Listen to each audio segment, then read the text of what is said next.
একটি সুন্দর গ্রাম ছিল, নাম সোনারপুর। সেখানে বসবাস করত এক গরিব ভিক্ষুক রহিম।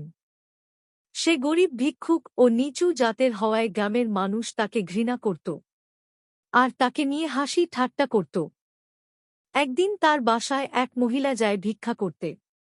সে তার কাছে কিছু খেতে চাইলে রহিম বলে, মা, আমার মতো গরিবের কাছে কিছু নেই, কিন্তু হ্যাঁ, পানি ভাত আছে। মহিলাটি খাবার শেষে তাকে বলে, তুই কি করিস বাবা? রহিম বলে, ভিক্ষাই করি মা। তখন মহিলাটি বল, তোদের গ্রামের শেষের দিকে একটি পুকুর আছে, তার কোনায় তুই একটি জাদুর কলসি পাবি, সেটি থেকে তোর ভাগ্য খুলে যাবে। সে যেতে যেতে বলল, কিন্তু সাবধান বাবা, লোভ করবি না, লোভ করলে কলসির জাদু হারিয়ে যাবে। সে ঠিক করল, সে কাল যাবে। পরের দিন সে ঠিক ওইখানে যার কথা মহিলাটি বলে গিয়েছেন সেখানে যে দেখে সত্যি সেখানে একটি কলসি আছে।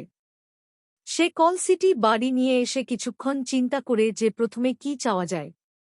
পরে সে প্রথমে কিছু টাকার আবদার করলে কিছুক্ষণ এর মধ্যেই কলসিটি টাকায় ভরে যায়।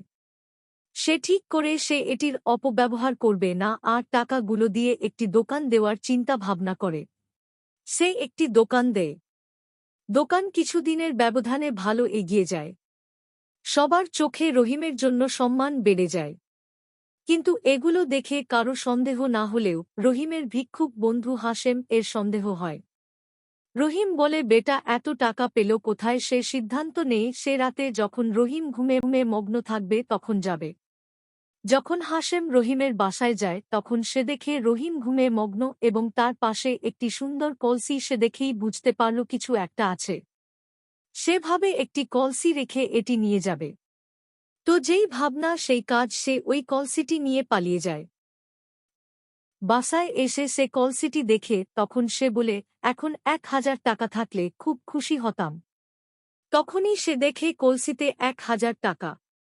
সে ছিল বিশাল লোভী। সে টাকার পরিমাণ ধীরে ধীরে বাড়িয়ে বলতে থাকে। একটি সময় তার লোভের পরিমাণ বেড়ে যাওয়ায় সে কলসিতে পরিণত হয়ে যায়। তখন তার ও তার লোভের সমাপ্তি ঘটে। আমরা এটি থেকে শিখতে পারি, লোভে পাপ আর পাপে ধ্বংস। অতিরিক্ত লোভ মানুষকে ধ্বংস করতে বিন্দুমাত্র দ্বিধা বোধ করে না।